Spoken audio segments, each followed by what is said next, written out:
students, again welcome to my YouTube channel Babita Singh Chemistry Classes. This lecture is for 9th class for the subject of biology, and this is the second lecture of bio. In first lecture we have learnt about the general characters and general types of cell. In this lecture we will study the component of a cell. Particular जो cell है उसके कौन कौन से component होते हैं main, वो हमें पढ़ने हैं. एक्चुअल में दो टाइप की सेल्स होती हैं, एनिमल सेल होती है और दूसरी कौन सी होती है, प्लांट सेल होती है. मोस्टली और ऑर्गेनल्स जो हैं, एनिमल सेल हो या फिर प्लांट सेल हो, दोनों में ऑलमोस्ट सेम ही होते हैं, लेकिन दो मेजर डिफरेंस हैं एनिमल सेल और प्लांट सेल के अंदर. मैं आपको डिस्टिंग्विश करवा देती हूँ. एनिमल सेल जो होती है उसके अंदर प्लाज्मा मेम्ब्रेन के बाहर एक और मेम्ब्रेन होती है, उसको हम बोलते हैं प्लांट सेल के अंदर क्या होता है. प्लांट सेल में देखेंगे पहले आप कि प्लांट सेल के अंदर क्या होता है कि जो प्लाज्मा मेम्ब्रेन होती है या फिर उसको सेल मेम्ब्रेन बोलते हैं, उसके बाहर एक और मेम्ब्रेन होती है, एक और वॉल होती है, उसको बोला जाता है सेल वॉल. तो प्लांट सेल के अंदर तो सेल वॉल प्रेजेंट होती है, लेकिन एनिमल सेल के अंदर सेल वॉल प्रेजेंट नहीं होती. आप समझ गए होंगे मैं क्या कहना चाह रही हूँ कि जो प्लांट सेल होती है उसके अंदर तो सेल वॉल होती है प्लाज्मा मेम्ब्रेन के बाहर, लेकिन जो एनिमल सेल होती है उसके अंदर सेल वॉल नहीं होती. ठीक है. और दूसरा डिफरेंस क्या आएगा कि जो प्लांट सेल होता है उसका जो वैक्यूल होता है वो बहुत ही लार्ज होता है. ये कहाँ पे प्रेजेंट होता है, सेल के अंदर प्रेजेंट होता है. जब हम ऑर्गेनल्स पढ़ेंगे तो वहाँ पर हम पढ़ेंगे भी इस चीज़ को. ठीक है. और जो एनिमल सेल होता है उसके अंदर जो वैक्यूल होता है वो बहुत ही छोटा होता है. अब हमें पढ़ना है सेल के अंदर, चाहे वो एनिमल सेल है या प्लांट सेल है, उसके मेन कैरेक्टर्स कौन से, मतलब मेन कंपोनेंट कौन कौन से हैं. सेल जो पर्टिकुलर हम ये बोलें कि भाई पर्टिकुलर जो सेल है उसके मेन कंपोनेंट कौन कौन से होने चाहिए, तो वो मेन कंपोनेंट किसी भी सेल के कितने होते हैं, 3 होते हैं. तो 3 मेन कंपोनेंट्स हैं, 3 कंपोनेंट्स होते हैं इसके किसी भी सेल के. ठीक है. उसमें सबसे पहले आता है plasma membrane. Plasma membrane it is very very important. Plasma membrane या फिर इसको हम सेल मेम्ब्रेन भी बोलते हैं, या फिर इसको क्या बोला जाता है, सेल मेम्ब्रेन बोला जाता है. And second again it is also important nucleus, क्योंकि न्यूक्लियस के बिना तो कुछ भी नहीं है, क्योंकि जितना भी नरिशमेंट मिलता है सेल को वो किसके द्वारा मिलता है, न्यूक्लियस के द्वारा ही मिलता है. मैंने लास्ट लेक्चर में आपको बताया भी था कि किसी भी बॉडी का जो स्मॉलेस्ट पार्ट होता है, स्मॉलेस्ट बेसिक यूनिट होती है, फंडामेंटल यूनिट है, फंक्शनल यूनिट है. ठीक है. सारे काम कौन करती है, एक सेल ही करती है. बेशक से माइक्रोस्कोपिक है, लेकिन पूरी की पूरी बॉडी जो है वो किससे मिलकर बनी हुई है, सेल से मिलकर बनी हुई है.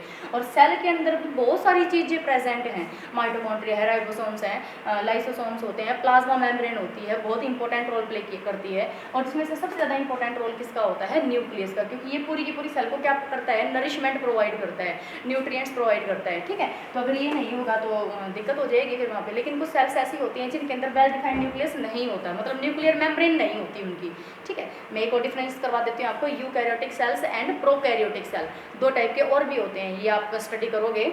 ठीक है. Eukaryotic cell and prokaryotic cell. जो यूकैरियोटिक सेल होते हैं उसके अंदर न्यूक्लियस भी प्रेजेंट होता है और न्यूक्लियस के बाहर एक मेम्ब्रेन भी प्रेजेंट होती है, उसको बोलते हैं न्यूक्लियर मेम्ब्रेन. लेकिन जो प्लांट्स ये होती है प्रोकैरियोटिक सेल्स जो होती है उसके अंदर क्या होता है कि न्यूक्लियस तो प्रेजेंट होगा ही होगा, लेकिन उसके बाहर जो मेम्ब्रेन होती है वो प्रेजेंट नहीं होती. तो जिसकी वजह से क्या होता है कि न्यूक्लियस का जो अंदर का मटीरियल है ना वो मिक्सअप होता रहता है किसके साथ, साइटोप्लाज्म के साथ. ठीक है. साइटोप्लाज्म के साथ. मैं आपको थोड़ा सा समझाने के लिए जनरली यहाँ पे एक छोटी सी सेल बना के दिखा देती हूँ. अदरवाइज आपकी बुक में बहुत ही अच्छी दे रखी है ये सेल का जो टॉपिक है, सेल की जो डायग्राम है वो बहुत अच्छा दे रखा है. मैं आपको जनरली बता देती हूँ. कोई भी सेल का जो है वो सेल इस तरीके की हो सकती है. ये जो बाहर वाली मेम्ब्रेन है इसको हम क्या बोलते हैं, प्लाज्मा मेम्ब्रेन बोलते हैं. इसको क्या बोलेंगे, प्लाज्मा मेम्ब्रेन. ठीक है. Plasma membrane. अगर तो ये एनिमल सेल है, अभी मैंने आपको बताया था कि एनिमल सेल के अंदर जो सबसे बाहर वाली कवरिंग होती है वो कौन सी होती है, प्लाज्मा मेम्ब्रेन होती है. इसका बहुत अच्छा रोल है, ये हम एक एक करके इनको स्टडी करेंगे. ओके. ठीक है. फिर इसके अंदर क्या प्रेजेंट होता है, लिक्विड लाइक मटीरियल प्रेजेंट होता है. क्या होता है, लिक्विड लाइक मटीरियल. उसको क्या बोलते हैं हम, साइटोप्लाज्म. वो भी इंपॉर्टेंट होता है, साइटोप्लाज्म प्रेजेंट होता है. ठीक है. यहाँ पर बात आई अपने पास प्लाज्मा मेम्ब्रेन की, वो मैंने आपको बता दिया. प्लाज्मा मेम्ब्रेन ये होती है. Cytoplasm liquid like material present होता है जो किसके अंदर है, सेल के अंदर होता है. ठीक है.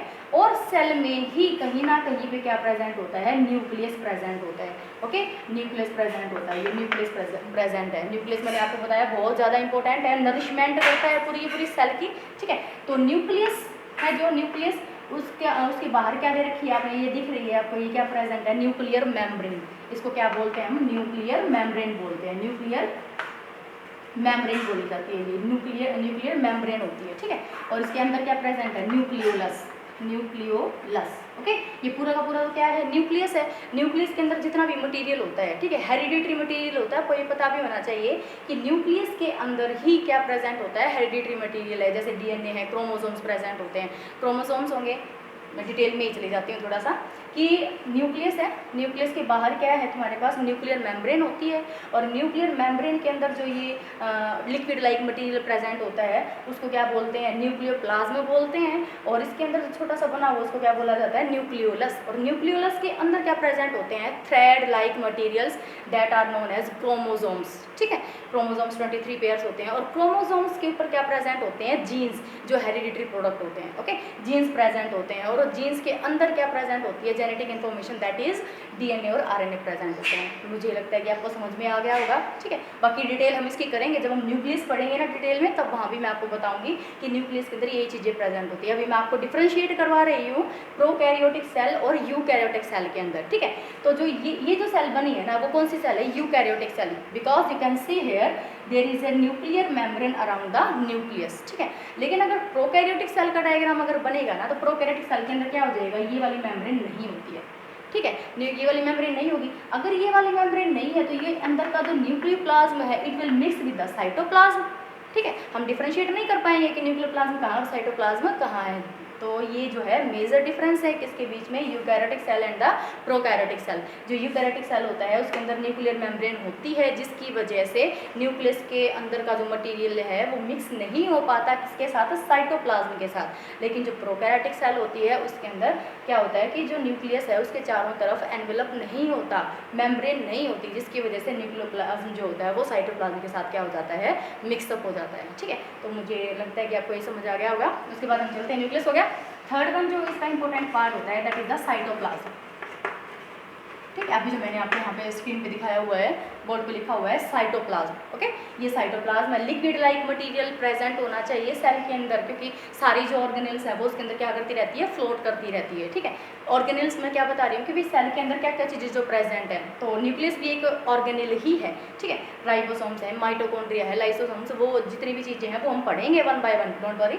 ठीक है, लेकिन तीन जो मेन कंपोनेंट हैं सेल के वो कौन से हैं, प्लाज्मा मेम्ब्रेन सबसे बाहर वाली जो मेम्ब्रेन होती है, सेकेंड कौन सा है, न्यूक्लियस है। ठीक है, और थर्ड कौन सा है, साइटोप्लाज्म, जो लिक्विड लाइक मटेरियल है जो सेल में प्रेजेंट होना चाहिए ताकि जितने भी ऑर्गेनेल्स हैं वो उसके अंदर अच्छे से क्या कर सकें, सर्वाइव कर सकें। ठीक है, अब चलते हैं एक एक करके हम पढ़ेंगे। सबसे पहले पढ़ेंगे प्लाज्मा मेम्ब्रेन के बारे में। ठीक है, प्लाज्मा मेम्ब्रेन, प्लाज्मा मेम्ब्रेन का मैंने दूसरा नाम क्या बताया, सेल मेम्ब्रेन। एक्चुअल में जो प्लाज्मा मेम्ब्रेन है ये मैं आपको बता चुकी हूँ, ये आप लिख भी लोगे, it is the outer covering of the cell. ठीक है, आउटर कवरिंग मैं आपको लिखवा भी देती हूँ, outer covering of the cell, cell की आउटर कवरिंग होती है। ओके, और ये कैसी होती है, इलास्टिक होती है। ठीक है, ऐसा नहीं है कि फिक्स है इसकी शेप, कि भाई अगर इसकी शेप इस तरीके की हो चुकी है सेल जो है वो इसी तरीके का रहेगा ना, फ्लैक्सीबल होती है, वो चेंज करके ऐसी भी हो सकती है, वो चेंज करके ऐसी किसी भी तरीके की शेप हो सकती है, तो वो कैसी होती है, फ्लैक्सीबल, फ्लैक्सीबल। ठीक है, और 7 to 10 नैनोमीटर थिक होती है, 7 to 10 नैनोमीटर। ओके, और नैनोमीटर कितना होता है, 10⁻⁹, 7 to 10 नैनोमीटर थिक, उसकी मोटाई कितनी होती है, इतनी हो सकती है। ओके, और क्या है कि ये जो है प्लाज्मा मेम्ब्रेन ये किसकी मिलकर बनी हुई है, लिपिड्स और प्रोटीन्स की, made up of lipids and proteins. समझ में आई बात, लिपिड्स और प्रोटीन्स की मिलकर बनी हुई होती है। क्लियर हुई आपको ये बात कि जो प्लाज्मा मेम्ब्रेन होती है वो उसकी क्या क्या करेक्टर्स हैं, आपने ये करेक्टर सीख लिए कि आउटर कवरिंग होती है, ये सेल की आउटर कवरिंग है, बिल्कुल बाहर वाली सेल है, सेल की बिल्कुल बाहर वाली मेम्ब्रेन है, ये फ्लेक्सिबल होती है। ठीक है, लचीली होती है, और दूसरा क्या है किससे मिलकर बनी हुई है, ये लिपिड्स और प्रोटीन से मिलकर बनी हुई है। ठीक है, इसका जो मेन काम होता है, इसका अगर फंक्शन कोई पूछे कि भैया आप ये बताओ कि जो प्लाज्मा मेम्ब्रेन है वो इतनी इंपॉर्टेंट क्यों है, क्यों आप हर एक कंपोनेंट में से सेल के बहुत सारे कंपोनेंट है उसमें प्लाज्मा मेम्ब्रेन को आप मेन मानते हो, क्यों बेटा, क्योंकि जो प्लाज्मा मेम्ब्रेन होती है ये मोस्ट इंपॉर्टेंट काम क्या करती है कि एंट्री करवाती है और एग्जिट करवाती है, जो इंपॉर्टेंट मटेरियल्स हैं, जो इंपॉर्टेंट मटेरियल है उनके तो एंट्री करवाएगी। ठीक है, डिफरेंट बॉडी सेल से, और जिसकी ज़रूरत नहीं है उसको ये बाहर निकाल देती है। ठीक है, तो मतलब कि जो एंट्री है सेल के अंदर की किसी भी सब्सटेंस को किसको एंटर करवाना है, किसको बाहर निकालना है, तो वो किसका काम होता है, प्लाज्मा मेम्ब्रेन का काम होता है। ठीक है, अगर प्लाज्मा मेम्ब्रेन नहीं होगी तो ये बर्डन नहीं होता है। ठीक है, तो हम आगे पढ़ेंगे कि कौन कौन से ऐसे प्रोसेस हैं जिसके द्वारा प्लाज्मा मेम्ब्रेन किसी भी सब्सटेंस की एंट्री और एग्जिट करवाती है। समझ में आ रही है आपकी बात? सुन लो फिर से ये लाइन कि ऐसे कौन कौन से प्रोसेस है। हमें अब वो प्रोसेस पढ़ने हैं जिसके थ्रू, मतलब कि जिन प्रोसेस के थ्रू प्लाज्मा मेम्ब्रेन क्या करवा सकती है, entry and exit of any substance from the cell. Okay, तो वो हमें पढ़ने हैं। तो इसमें 3 मेन प्रोसेस आते हैं, 4 आते हैं एक्चुअली में। ठीक है, 4 प्रोसेस, 4 प्रोसेस। ठीक है, through which plasma membrane can act. Okay, तो फर्स्ट कौन सा होता है, डिफ्यूजन। ठीक है, फर्स्ट है diffusion, second one is osmosis, most important. ठीक है, थर्ड वन इज एंडोसाइटोसिस,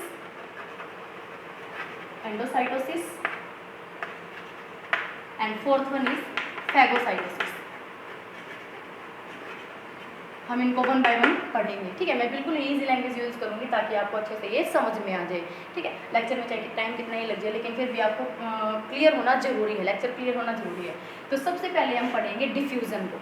ठीक है, डिफ्यूज़न पढ़ते हैं। मैं यहाँ पे हेडिंग डाल देती हूँ। सबसे पहला कौन सा पढ़ेंगे, डिफ्यूज़न पढ़ते हैं। ठीक है, 9th क्लास में केमिस्ट्री के लेक्चर में मैंने आपको बताया था कि सॉलिड, लिक्विड और गैस तीनों में से किसका डिफ्यूज़न ज़्यादा होता है, गैसेस का डिफ्यूज़न ज़्यादा होता है।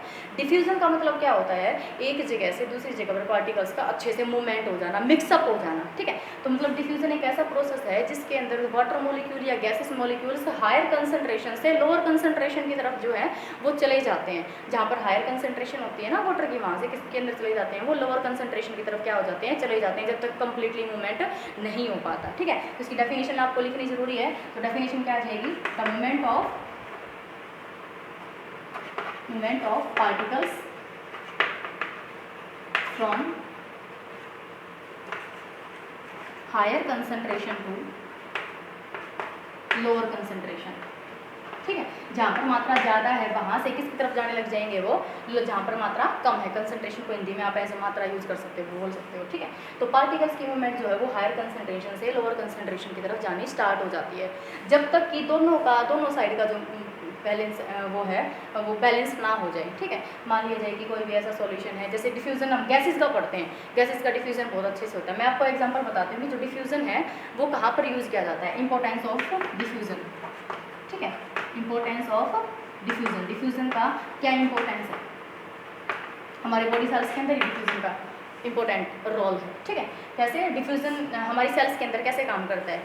आपको पता है कि रेस्पिरेशन क्या होता है, कि कई बच्चे बोलते हैं कि रेस्पिरेशन क्या है, breathe in and breathe out, मतलब सांस लेना और सांस छोड़ना। ये एग्जैक्ट डेफिनेशन नहीं है बेटा रेस्पिरेशन की। रेस्पिरेशन के दौरान क्या होता है, मैं यहाँ पर लिख देती हूँ, आप ये डेफिनेशन लिख सकते हैं। रेस्पिरेशन क्या है, break down of food in the presence of oxygen. ठीक है, ऑक्सीजन का यूज़ करना और फूड का ब्रेक डाउन होना, और वो कार्बन डाइऑक्साइड वाटर के अंदर जो है वो कन्वर्ट हो जाता है। ठीक है, तो ब्रेक डाउन ऑफ फूड हमारी बॉडी के अंदर किस फॉर्म में स्टोर होता है, आपने फोटोसिंथेसिस पढ़ा होगा। ठीक है, क्या बनता है, ग्लूकोज बनता है। ठीक है, तो ग्लूकोज जो है हमारी बॉडी के अंदर है। ठीक है, मतलब एज ए फूड है ये। इसका क्या होगा, ऑक्सीडेशन होता है। ऑक्सीडेशन मतलब कि ऑक्सीजन का एडिशन, ऑक्सीडेशन होगा तो वो किसके अंदर कन्वर्ट हो जाएगा, कार्बन डाइऑक्साइड, वाटर और एनर्जी के अंदर कन्वर्ट हो जाता है। ठीक है, अब मेरी बात को ध्यान से सुनेंगे आप कि डिफ्यूज़न का यहाँ पर क्या प्रोसेस हुआ, डिफ्यूज़न का क्या महत्व है इस रिएक्शन के अंदर। ये जो रिएक्शन हो रही है वो सेल के अंदर हो रही है, आपको पता है सेल के अंदर ही होगी। पर्टिकुलर कोई भी रिएक्शन जो है पर्टिकुलर सेल के अंदर ही होगी। सेल क्या काम कर रही है, सेल के अंदर ग्लूकोज प्रेजेंट था, ऑक्सीजन मिक्स हुई और वो किसके अंदर कन्वर्ट हो गई, कार्बन डाइऑक्साइड, वाटर और एनर्जी के अंदर। तो इनटेक ऑफ ऑक्सीजन, उस सेल के अंदर जो ऑक्सीजन आई वो किसके थ्रू आई होगी, प्लाज्मा मेम्ब्रेन के थ्रू ही आई होगी बेटा। ठीक है, उसने ऑक्सीजन ली और उसको जब कार्बन डाइऑक्साइड को बाहर निकालना था तो उसने प्लाज्मा मेम्ब्रेन के थ्रू सेल ने क्या किया, कार्बन डाइऑक्साइड को बाहर निकाल दिया। ठीक है, तो ये मेन किसका एग्जांपल है, किसकी इंपॉर्टेंस है ये, किसकी, डिफ्यूज़न की। ठीक है, डिफ्यूज़न टेक्स प्लेस या फिर takes important role in play an important role in respiration. ये आप लाइन लिख सकते हैं यहाँ पे, इंपॉर्टेंस ऑफ डिफ्यूज़न। क्या लिखोगे कि डिफ्यूज़न जो है वो इंपॉर्टेंट रोल प्ले करता है किसके अंदर, रेस्पिरेशन के अंदर। मुझे लगता है कि आपको क्लियर हो गया होगा। फिर से सुन लो कि रेस्पिरेशन क्या है, break down of food in the presence of oxygen to give carbon dioxide water and energy. जब सेल के अंदर ग्लूकोज था तो उसको ऑक्सीजन की जरूरत थी, तो उसको किसने अलाउ किया, ऑक्सीजन को अंदर आने के लिए किसने अलाउ किया, प्लाज्मा मेम्ब्रेन ने। ठीक है, ये जो ऑक्सीजन है वो अंदर आ गई और बाहर कौन निकल जाता है, कार्बन डाइऑक्साइड निकल जाती है। ठीक है, जब अंदर ऑक्सीजन आई है तो इसका मतलब क्या होगा कि अंदर ऑक्सीजन की कमी थी तभी ऑक्सीजन अंदर आई है, और कार्बन डाइऑक्साइड को बाहर निकलने की जरूरत थी तभी तो डिफ्यूजन के थ्रू जो कार्बन डाइऑक्साइड है वो बाहर निकल गई। ठीक है, तो कंसंट्रेशन हायर कंसंट्रेशन से लोअर कंसंट्रेशन की तरफ। इसमें क्या हुआ कि ऑक्सीजन, सेल के अंदर ऑक्सीजन की कमी थी। क्यों कमी थी, क्योंकि फूड का ब्रेक डाउन करवाना था। ठीक है, तो बाहर कंसंट्रेशन ज़्यादा थी सेल से बाहर, तो सेल से बाहर के अंदर की तरफ आएगी तो ज़्यादा कंसंट्रेशन से कम की तरफ आ गई। उसके बाद क्या हुआ कि कार्बन डाइऑक्साइड, जब सेल के अंदर कार्बन डाइऑक्साइड ज़्यादा थी तो वो कहाँ पे चली जाती है, सेल से बाहर चली जाएगी। तो इसका मतलब क्या हुआ, हायर कंसंट्रेशन से लोअर कंसंट्रेशन की तरफ। Is that clear? चल नेक्स्ट चलते हैं हम।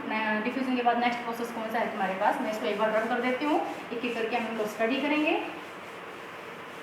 सेकेंड है ऑस्मोसिस, मोस्ट इम्पोर्टेंट। ठीक है, ये थोड़ा सा अपोजिट होता है डिफ्यूजन का।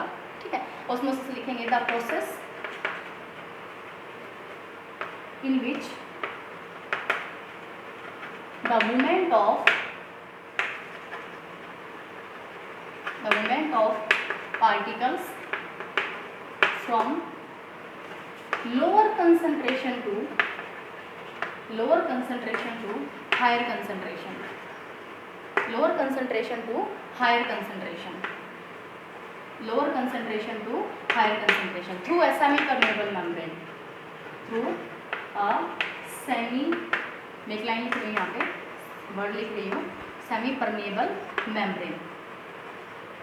Semi permeable membrane. ठीक है, ये सेमी परमेबल मेम्ब्रेन कौन सी होती है, अच्छा इसीलिए इस प्लाज्मा मेम्ब्रेन का एक नाम और है सेलेक्टिव परमेबल मेम्ब्रेन। ठीक है, सेलेक्टिव चीज़ों को ही वो क्या करती है, परमिट करती है अंदर आने के लिए या फिर वो बाहर जाने के लिए। ठीक है, तो ऑस्मोसिस भी यूज किया जाता है सेल के द्वारा।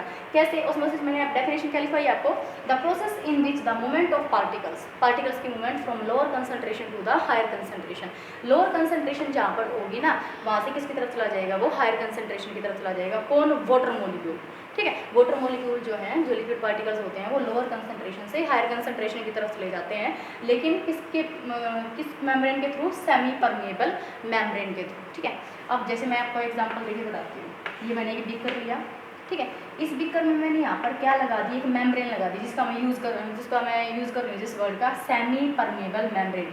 सेमी परमेबल मेम्ब्रेन एक ऐसी मेम्ब्रेन होती है जो सिर्फ वाटर मॉलिक्यूल को अलाउ करती है जाने के लिए लोअर कंसंट्रेशन से हायर कंसंट्रेशन की तरफ। ठीक है, तो सिर्फ वाटर मॉलिक्यूल जिस साइड ज़्यादा होंगे तो ज़्यादा से कम की तरफ जाने लग जाएगा ये। ठीक है, वाटर मॉलिक्यूल जहाँ पर ज़्यादा होंगे। ठीक है, तो सिर्फ ये वाटर मॉलिक्यूल को अलाउ करती है। और ये इसका और भी नाम है, सेमी परमेबल मेम्ब्रेन या सेलोफिन मेम्ब्रेन या फिर पर्चमेंट मेम्ब्रेन। ठीक है, या फिर इसको एनिमल मेम्ब्रेन भी बोला जाता है। एक्चुअली में थोड़ा सा ये हायर लेवल का हो जाएगा, लेकिन फिर भी मेरा मन कर रहा है बताने के लिए आपको। सेमी परमेबल मेम्ब्रेन कौन कौन सी होती हैं, सेल मेम्ब्रेन भी बोलते हैं सिंपल, इसको एनिमल मेम्ब्रेन भी बोला जाता है। ठीक है, और सेलेक्टिव परमेबल मेम्ब्रेन भी बोला जाता है। ठीक है, तो आपको सिर्फ अभी ये लाइन ध्यान रखो, आप ये वर्ड ध्यान रखो, सेमी परमेबल। सेमी मतलब हाफ, कुछ ही पार्टिकल्स को अलाउ करेगी जाने के लिए, बाकियों को अलाउ नहीं करेगी। तो मैंने एक बीकर लिया, यहाँ पर बीच में एक सेमी परमेबल मेम्ब्रेन लगा दी, और यहाँ पर मैंने ले लिया क्या, सिंपल वाटर H2O। ठीक है, और यहाँ पर मैंने ले लिया NaCl प्लस H2।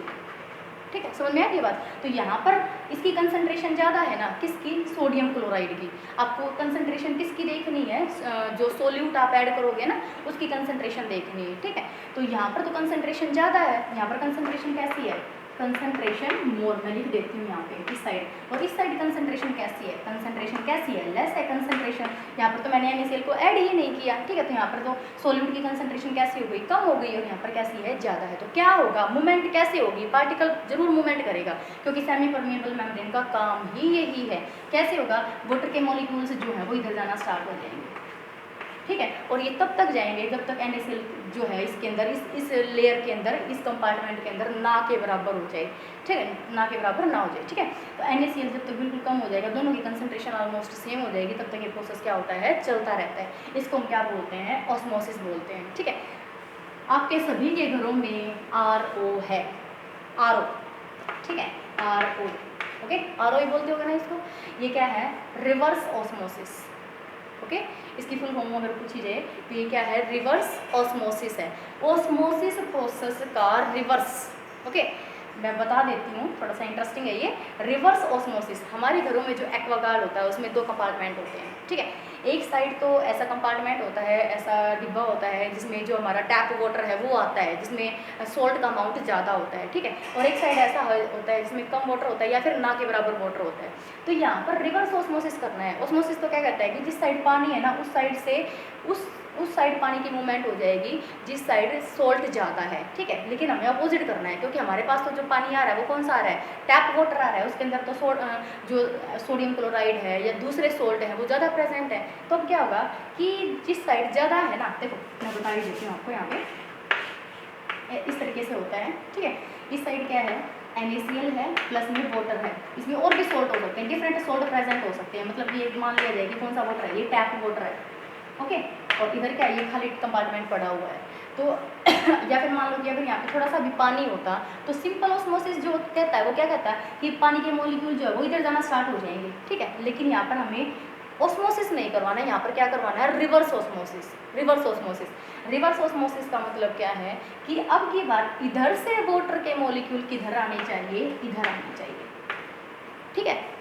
अगर वाटर के मॉलिक्यूल इधर आने स्टार्ट हो जाएंगे तो क्या हो जाएगा, यहाँ पर प्योर वाटर इकट्ठा हो जाएगा और यहाँ पर क्या हो जाएगा, सोल्ट इकट्ठा हो जाता है सॉरी। तो इधर क्या लगाया जाता है, प्रेशर लगाया जाता है। प्रेशर क्या अप्लाई करेंगे, इस साइड पे प्रेशर, इस लेयर के ऊपर इतना प्रेशर अप्लाई किया जाता है, इतना प्रेशर लगाया जाता है जिसकी वजह से वाटर के मॉलिक्यूल जो है वो इधर आना स्टार्ट हो जाते हैं ठीक है। तो उसको क्या बोला जाता है, रिवर्स ऑस्मोसिस। एक मिनट,